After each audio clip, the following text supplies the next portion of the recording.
Story 1. Echoes of Terror in the Dark. It was just another slow Monday night at Dairy Queen. The clock on the wall ticked on endlessly, the hum of the freezer machines, the only sound accompanying the silence of the nearly empty store. I was 17, a hockey player trying to make a little extra cash, and the late shifts had become a routine I had grown used to. It wasn't much, but it kept me busy and out of trouble. At least, that's what I thought. The store closed at 10 o'clock p.m. And by 9 o'clock, the kitchen was nearly cleaned up, the floor swept, and the counters wiped down. I was used to the quietness of the place after hours. But tonight, something felt off. The air was thick and stagnant, the lights flickering every so often, as if the store itself was tired, worn out.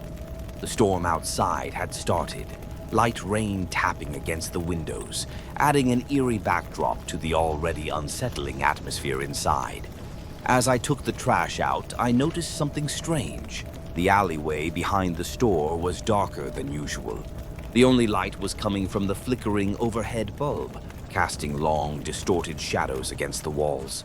The feeling of being watched hit me immediately. I tried to brush it off, but it was hard to ignore. The alley was empty, no cars, no pedestrians, just the hum of the streetlight and the sound of my own footsteps echoing against the cold pavement. I tried to shake the feeling, telling myself it was just the storm and the late hour making me paranoid. I tossed the trash into the dumpster, but as I turned to head back to the door, I saw him. A man, sitting against the wall at the far end of the alley. He was hunched over, his face hidden in his arms, and his legs were bent unnaturally under him. His figure was small, almost curled up, as though he were in pain. My heart rate increased immediately, a sense of unease washing over me. I couldn't see his face clearly, but something about the way he was positioned struck me as off. I paused for a moment, watching him, trying to make sense of the situation. "Hey man, are you okay?" I called out, my voice louder than I intended. And yet he didn't respond. He didn't move, not an inch. My instincts screamed at me to go back inside, to lock the door and forget I saw him. But something inside me, some sick curiosity, pushed me forward. I took a step toward him, then another. I tried calling out again, but my throat tightened. It was like my body didn't want to make another sound. Suddenly, the man raised his head. His face was gaunt, pale, and his eyes were black, pitch black, like two hollow voids staring straight into mine. A shiver ran through my body as I took a step back, my breath caught in my chest. "Are you okay?" I stammered, my voice barely a whisper, but the man didn't respond. He just stared at me. The silence between us stretched, thick and suffocating, and I felt my body freeze, rooted to the spot. Then he spoke, but it wasn't what I expected. "Rather be at your house," he muttered, his voice low and guttural. I couldn't make out the rest of what he said, but the words sent a chill down my spine. I should have walked away. I should have turned and ran back inside, but I didn't. I stood there, paralyzed by a mix of fear and something worse, something I couldn't quite describe. "Hey man, are you?" Before I could finish my sentence, he suddenly stood up, way too quickly, as though his body had been forced to move by some unseen hand. His legs wobbled under him, but he straightened, and for the first time, I saw the knife. A large, gleaming kitchen knife in his hand, held tightly by his side, his grip almost unnatural. The glint of the blade caught the flickering light, and my heart seemed to stop. I didn't think. I didn't have time to think. I turned and ran. I could hear his footsteps behind me, fast and heavy, but I didn't dare look back. I could feel the thudding of my heart in my chest, my legs burning as I sprinted back to the back door of the store. The door was locked, thank God, but I knew I wouldn't make it inside before he caught up. I ran past the door, not stopping until I was in the front of the store, panting, hands shaking. I could barely think straight, the adrenaline coursing through me like an electric shock.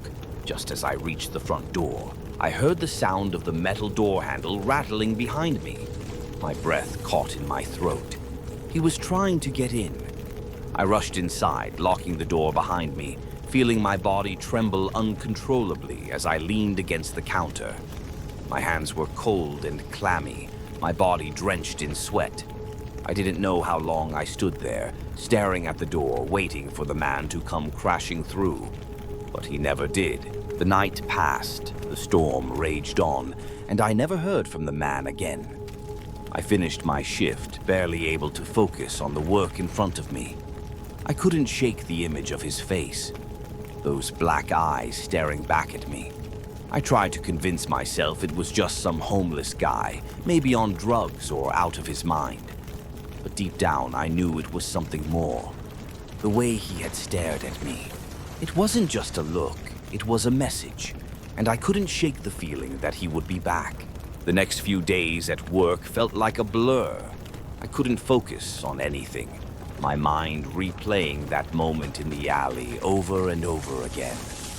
Every time I closed my eyes, I saw those dark, empty eyes staring at me, saw the flash of the knife as it gleamed under the streetlight.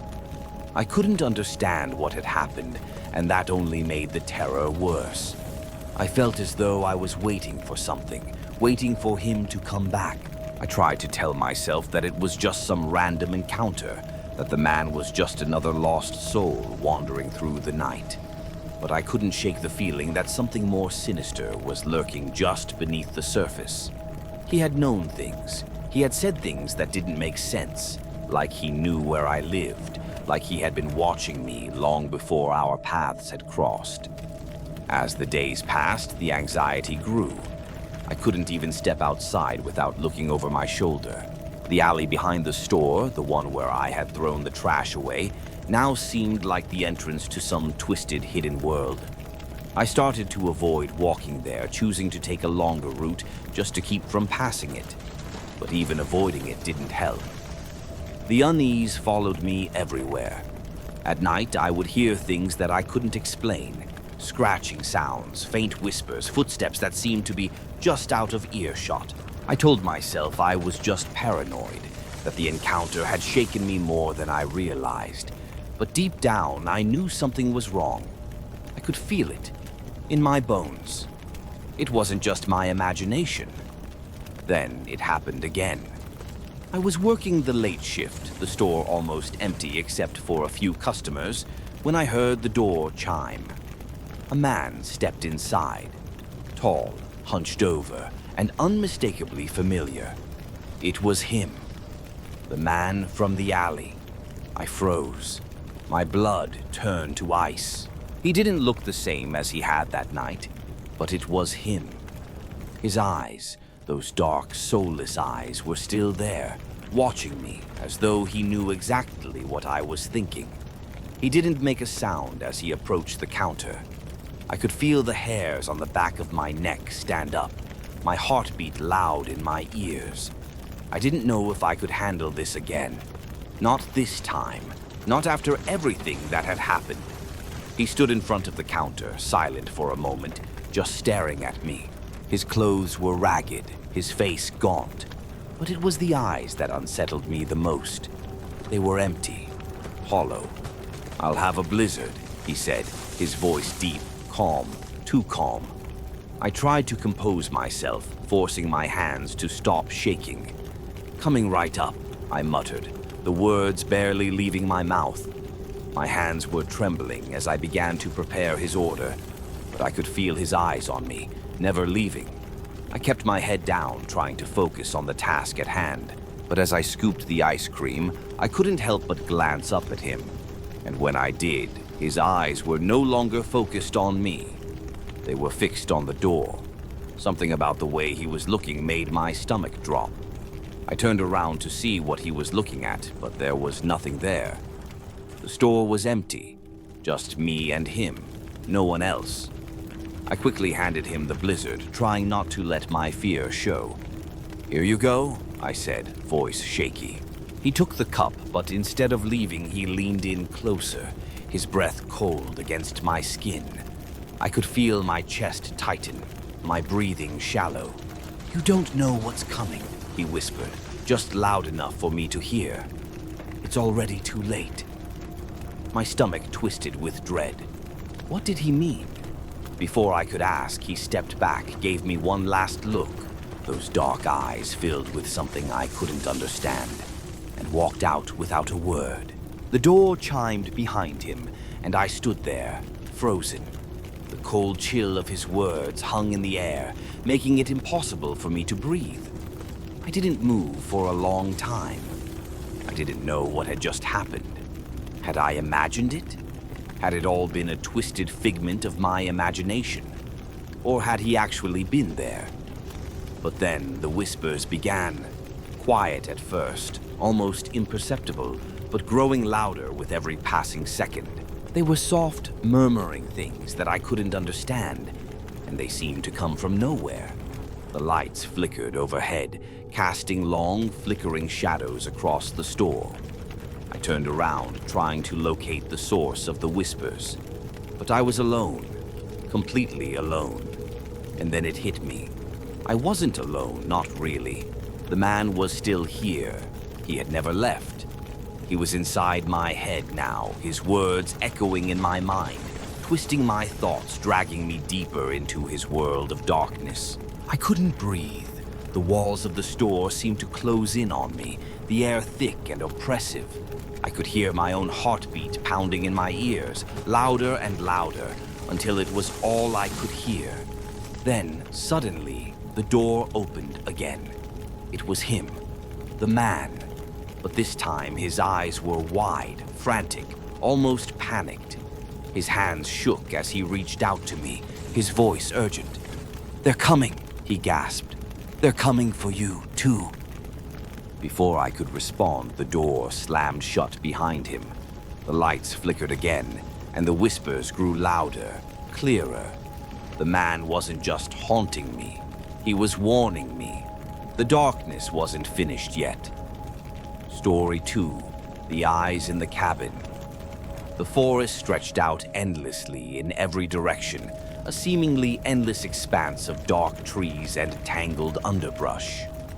Gregor, a seasoned hunter, had been tracking a large buck for hours, the sun dipping lower with each passing minute.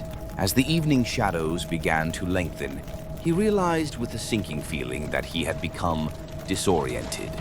The dense forest, which had once felt familiar and comforting, now seemed oppressive, as though it was closing in around him.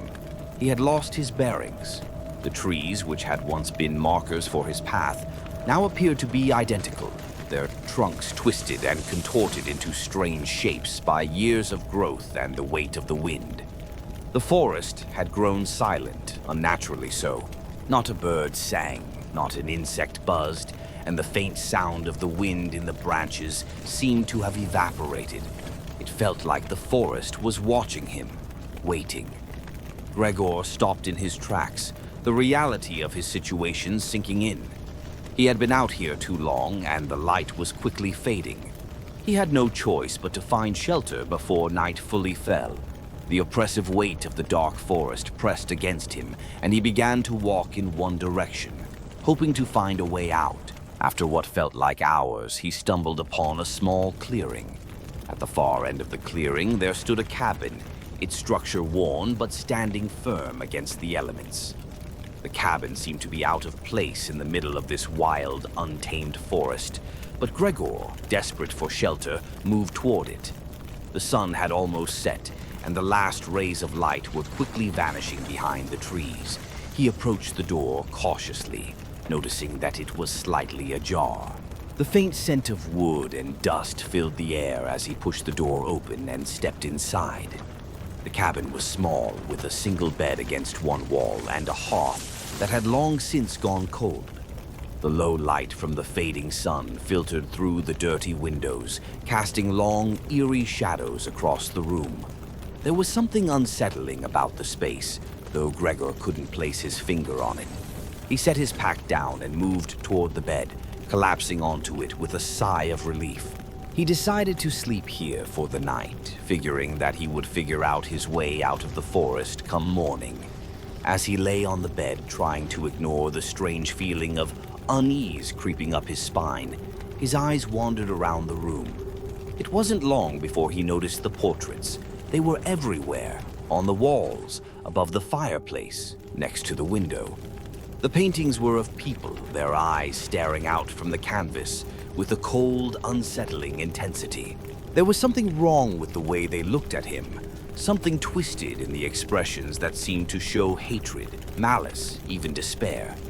Each face was painted in exquisite detail, but the emotion behind them was chilling. It felt as though they were judging him, silently accusing him of something he couldn't understand. Gregor turned away, attempting to ignore the portraits, but it was impossible. The longer he looked, the more the faces seemed to leer at him. He rolled over onto his side, his back to the wall, hoping that if he couldn't see them, they couldn't see him. But even with his eyes shut, he could still feel their presence, as if they were watching him, waiting. The room grew colder, the shadows lengthening as night fully set in. The silence of the cabin was suffocating. Gregor tried to shake off the feeling of being watched, but every creak of the floorboards, every rustle of the wind outside, made his skin crawl. He had been in isolated places before, but this was different. The air felt thick, heavy, as though something terrible was about to happen. Eventually, exhaustion took over, and Gregor fell into a restless sleep. His dreams were filled with images of the portraits, those cold, angry eyes following him as he tried to run, always just out of reach. He woke up several times throughout the night, drenched in sweat, his heart racing in his chest. At one point, he thought he heard a faint whisper, soft, barely audible, but undeniably there. It was a voice, low and guttural, like it was coming from just behind him. He shot up from the bed, his hand reaching for his rifle instinctively. But there was nothing. The room was still, the only sound the distant howling of the wind outside. Gregor couldn't shake the feeling that something was terribly wrong. He lay back down, trying to push the thought out of his mind, but the unease gnawed at him, refusing to let go. The night passed in fits of fitful sleep, his dreams plagued by the twisted faces of the portraits and the oppressive weight of the forest closing in around him. When the first light of dawn broke through the window, Gregor awoke, his heart still racing, his body aching from the restless night. He blinked at the light filtering into the cabin, confused. It seemed brighter than it should have been. He rubbed his eyes, trying to shake off the lingering fog of sleep, but when he looked around the cabin again, his confusion deepened. The portraits were gone. He blinked, staring at the empty walls. There were no paintings, no faces staring at him. The cabin was bare except for the simple furniture. He stood up slowly, his legs unsteady beneath him, and walked toward the walls, running his hand over the smooth, unmarked surface. The portraits were gone, replaced by windows that looked out into the forest. Gregor's stomach churned. What was going on? Was it just a dream? Had he imagined the paintings? But he couldn't shake the memory of those eyes, those twisted, hateful gazes that had watched him the entire night. The silence in the cabin was deafening, and the feeling of dread that had settled in his chest the night before was now a tight knot in his stomach. He quickly gathered his things and made his way to the door, desperate to leave this place behind. The forest outside looked no less menacing than it had the night before, but Gregor knew he couldn't stay in that cabin any longer. As he stepped outside, the weight of the oppressive air lifted slightly, but the sense of something following him, watching him, never left. He turned back toward the cabin, his eyes scanning the empty windows, but there was no sign of anyone, no sign of anything. The forest felt even more alive now, as though it was aware of his presence, its dark trees looming over him like silent sentinels. Gregor took one last look at the cabin, a shiver running down his spine as he turned and began to walk away. He didn't know what had happened in that place, but he knew he would never forget it, and he would never ever return.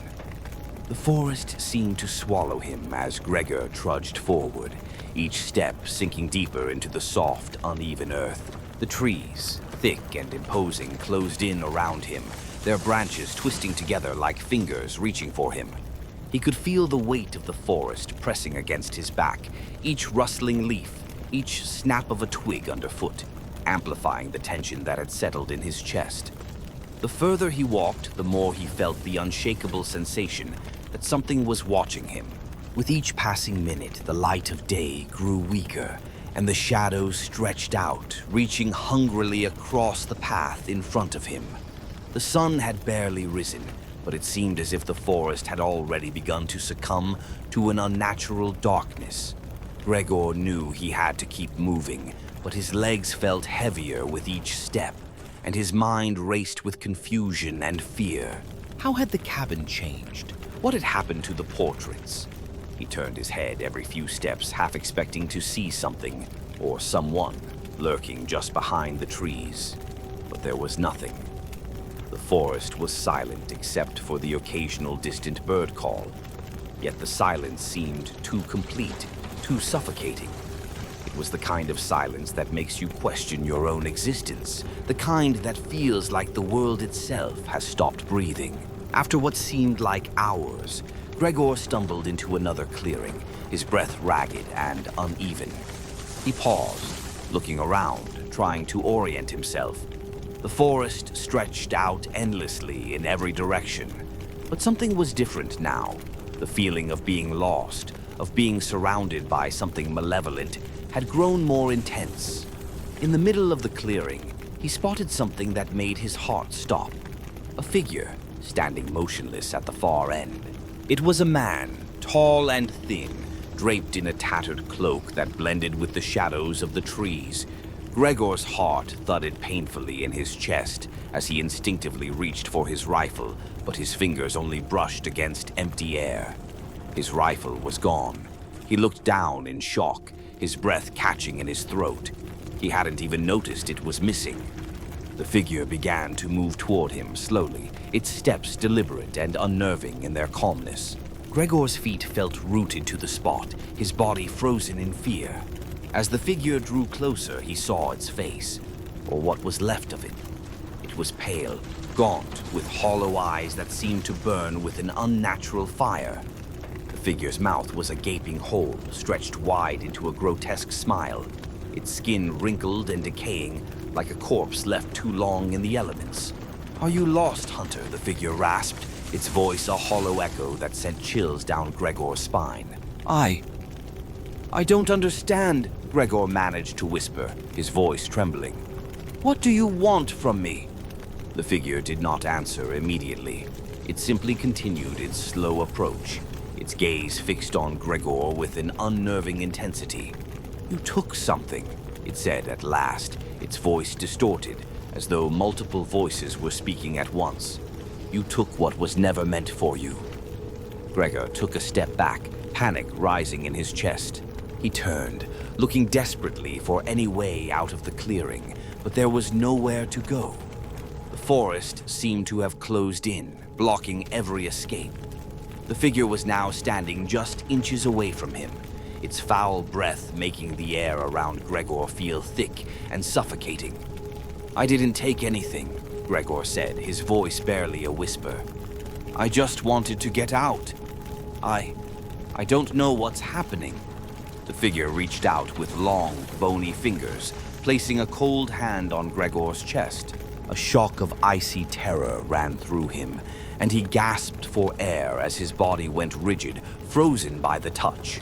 The figure's smile widened, revealing teeth that were sharp and jagged, like a predator's. "You took what belonged to me," the figure hissed. "Now, you will stay here, forever." Before Gregor could react, the ground beneath him seemed to shift. His vision blurred, and the world around him twisted in on itself. The trees began to bend, their trunks stretching and warping like they were made of rubber. The sky above turned a sickly shade of green, swirling with dark clouds. A deafening roar filled his ears, and he collapsed to his knees, overwhelmed by the sensation of being pulled into something dark, something ancient. His hands trembled as he reached out for anything to hold on to, but the ground beneath him seemed to dissolve, leaving him floating in an endless void. The figure was gone now, vanished into the darkness, but its presence lingered, pressing down on him like an unbearable weight. Gregor screamed, but no sound came out. His mouth was dry, his throat tight. He could feel the darkness closing in on him, suffocating him. And in that moment, he understood. The forest, the cabin, the portraits, none of it had been real. They were part of something older, something far darker than he could comprehend. Something that had been waiting for him, pulling him closer and closer with every step. And now he was a part of it, forever. Story 3, One Life for Each Finger. The bell rang, signaling the end of another mundane day at school. Tom sat at his desk, scribbling the last few numbers on his math homework, his mind elsewhere. The other students hurriedly packed their bags, eager to escape the confines of the classroom and the relentless ticking of the clock. It was the last stretch of the day, and Tom, always the quiet one, glanced out the window as he finished his assignment. Outside, the grass swayed in the breeze, and for a brief moment, the world outside seemed to freeze. His eyes were drawn to something, a flicker, a flash of color, something that didn't belong. At first, he thought it was just his imagination, but as he focused more, he realized it was a picture caught in the wind, floating just outside the window. He stood up abruptly, grabbing his bag and rushing to the window. The world outside seemed to pause as he looked down. There, just beyond the glass, was a crumpled piece of paper caught in the grass. Without thinking, Tom sprinted out the door, ignoring the concerned glance of his teacher. He was faster than the others, the rush of the wind against his face urging him forward. As he reached the spot where the paper had landed, he bent down and picked it up with trembling hands. It was a picture, a photo of a girl. She was stunning, her hair cascading in soft waves, her eyes bright and full of life, and she wore a red dress that seemed to almost glow against the green of the grass. She had a slight, enigmatic smile on her lips, and her hand was raised, fingers forming what appeared to be a peace sign. Tom's heart raced as he studied the picture. He had never seen this girl before, but something about her was captivating. The longer he looked, the more he felt a strange sense of longing. This girl, whoever she was, seemed like someone he was meant to know. It was almost like a connection that ran deeper than the image itself. It felt important. He walked back into the school, clutching the picture in his hand, determined to find out who she was. His first stop was the hallway outside the classrooms. He asked the students who passed by, but no one recognized the girl in the photo. His heart sank with each person he spoke to. No one knew her. He ran to his friends, even his older sister, asking them if they had ever seen this girl. They all shook their heads, giving him confused, bemused looks. Frustrated and disappointed, Tom returned home later that day, the image still clutched tightly in his hand. The feeling of urgency had only intensified, gnawing at him, telling him that he had to find her. He asked his parents, hoping they might know her or have seen her around town, but they didn't. His father suggested that maybe it was just some random girl who had passed through their neighborhood. And that Tom should let it go. But something deep inside him told him he couldn't let go of her. Not yet. That night, Tom placed the picture on his bedside table and climbed into bed, his mind racing. The image of her face, so beautiful and familiar, haunted him. Her smile lingered in his thoughts, and her eyes seemed to follow him. He tossed and turned, unable to shake the feeling that he was missing something important, something vital. As he finally closed his eyes, exhaustion taking over, he heard a faint sound. It was soft at first, like the tapping of nails on glass. Tom opened his eyes, heart pounding in his chest. He sat up, the darkness of his room pressing in on him. He glanced at his window, but nothing seemed out of place. The tapping continued, growing louder, until it became a rhythmic pattern, almost like a whispering knock. He slowly got out of bed, walking toward the window, the hair on the back of his neck standing on end. He slowly lifted the curtain, peering outside. His eyes scanned the yard, the trees, the shadows. Then, in the dim light, he saw it. A figure standing at the edge of his yard. The silhouette was indistinct, but he could feel the presence, as if someone or something was waiting for him. The faintest giggle rang out from the dark. A girl's voice, soft and light but undeniably there. Before he could react, the figure disappeared into the shadows. Tom froze, his heart racing, his breathing shallow. He didn't know what to do. Was it the same girl from the picture? Was it just his mind playing tricks on him? Or was something more sinister at play? Unable to sleep, Tom paced around his room, feeling as if he was being pulled into something beyond his control. He had to know who she was. He had to find her. The next day, Tom asked everyone again, his friends, his neighbors, even the local shopkeeper. But no one knew her. No one had seen her before. Every person he asked gave him a blank stare or a dismissive shake of the head. He felt the weight of the unanswered question pressing on him more and more. He had to find her. He could feel it deep in his bones that something was missing, that something was wrong. That evening, after dinner, he placed the picture back on his desk, the picture that had been haunting him for days. Exhausted from the search and the unease, he fell asleep once again. But that night, the tapping came again, louder this time. He woke up suddenly, his heart pounding in his chest. The noise was unmistakable now, coming from outside. The giggle followed, soft, playful, but tinged with something darker. Tom hesitated for a moment, his fear battling with his curiosity. He grabbed the picture off his desk and crept toward the window, opening it slowly. The giggling was closer now, and as he stepped outside, he followed the sound, drawn by some magnetic pull. The shadows seemed to grow longer, stretching out across the street. The tapping continued, and the laughter echoed in his ears. Without thinking, he ran across the road, desperate to find the source. He wasn't sure why, but he had to. He had to meet her. But in the next instant, his world went black. The screech of tires, the roar of the engine, the sudden, sickening thud as a car hit him, sending him sprawling onto the cold, unforgiving asphalt. Tom's body lay still, his life slipping away as the picture fluttered from his grasp. The last thing he saw, through blurred eyes, was the figure of the driver standing over him. The driver knelt down, his face pale with shock and horror as he picked up the picture from the ground. And then, in the dim light of the street lamp, the driver's eyes widened in terror. For in the picture, the girl was no longer smiling. She was holding up 3 fingers. The sound of tires screeching and the sickening thud of impact still echoed in Tom's mind as his life slowly drained from him. His body lay motionless on the cold pavement, his hands still clutching the crumpled photograph of the beautiful girl. The driver of the car, a middle-aged man with a frantic, panicked look on his face, scrambled out of the car and ran over to Tom's lifeless body. He fumbled for his phone, dialing emergency services as he crouched next to the boy, his hands shaking. "Please, please," the driver whispered under his breath, as though hoping to reverse time, to undo the horror of what had just happened. But there was no undoing it. The driver took a deep breath, trying to steady himself, as he noticed something strange.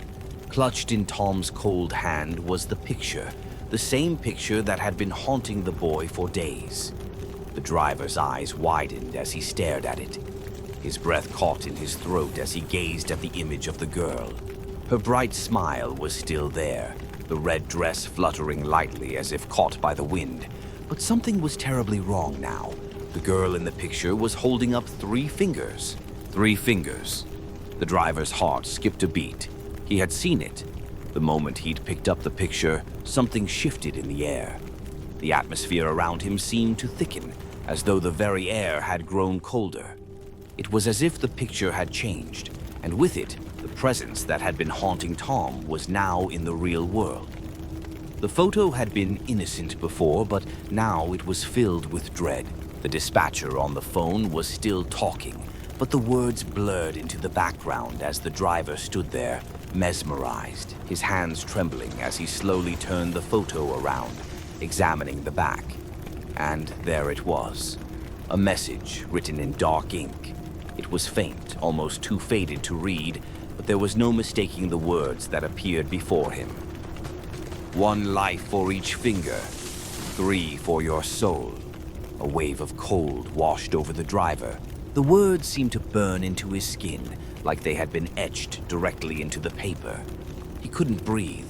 His head swirled with confusion and his stomach twisted in terror. What did it mean? Why was it written on the back of the photo?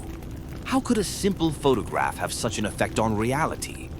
The driver felt the pressure building in his chest, panic setting in as he realized that the boy he had just struck with his car wasn't just a victim of an accident. Tom had been a victim of something far worse, something much darker than a simple misstep in the road. The driver could feel it now. It was there, lurking just beyond his perception, like the flickering of a shadow at the edge of his vision. He felt it behind him. Suddenly, the temperature dropped, the wind picking up, making the trees creak and groan. He turned quickly, expecting to see someone who could explain what was happening. But there was no one. Nothing. Yet he could feel it. A presence. A force. It was watching him. The giggling started again, soft and distant, like a child playing just out of reach. The driver's eyes darted around, searching the darkness for any sign of movement. He could feel the giggles coming closer, echoing in his mind like they were right behind him. But when he spun around, there was only the dim streetlight and the empty road. The chilling feeling of being followed grew stronger with each passing second, pressing down on him like an invisible weight. The giggling became louder, more manic. He gripped the picture tighter, feeling the edges of the photograph digging into his palm as though it was alive, as though it was warning him of something terrible. And then, in the blink of an eye, he saw it. The girl. Standing just a few feet away, her form barely visible in the shadows. She was there. Her face, now twisted into a grin that stretched impossibly wide, was not the face of innocence anymore. Her eyes were dark and hollow, like the deepest void, and her hands were raised, all 3 fingers pointed directly at him. A coldness filled the air, more suffocating than before, as her lips parted in a low, guttural laugh. The driver took a step back, his chest tightening with fear. His mind screamed for him to run, but his feet were frozen. He couldn't move. The girl was drawing him in, her laughter growing louder, more menacing, each note reverberating in his skull. What do you want?" he stammered, his voice barely audible. Her laughter stopped. The air went still. She stepped forward slowly, her feet dragging across the pavement with an unnatural scraping sound. Her smile widened, showing teeth that were sharp, jagged, like the maw of some ancient predator. The fingers on her hand twitched, counting down. 1, 2, 3. Suddenly, she lunged forward. The driver gasped in horror, his body freezing in terror. But before she could reach him, the night exploded into light. The sound of sirens screamed through the air, cutting through the madness, and the girl vanished in an instant. The giggling stopped, and the darkness receded as the flashing lights of the ambulance and police cars illuminated the scene. The driver looked around, breathless, his heart racing. There was no sign of the girl. The photo, too, had vanished from his hand. It was as though everything had returned to normal. But it hadn't. It couldn't. The medics and police officers rushed to Tom's lifeless body, and for a brief moment the driver stood there, confused, his pulse racing. What had just happened? Was it all a dream? No. The image of the girl, her 3 fingers, and the feeling of pure terror had been too real. The officer approached him, asking if he was okay, but the driver could only stare ahead, his mind reeling. He couldn't explain it, he couldn't rationalize it. There was something dark, something powerful at play here, and it was only a matter of time before it came for him. "Do you know who she is?" the officer asked. The driver shook his head, his voice hoarse. No, I don't, but I think I know what she wants.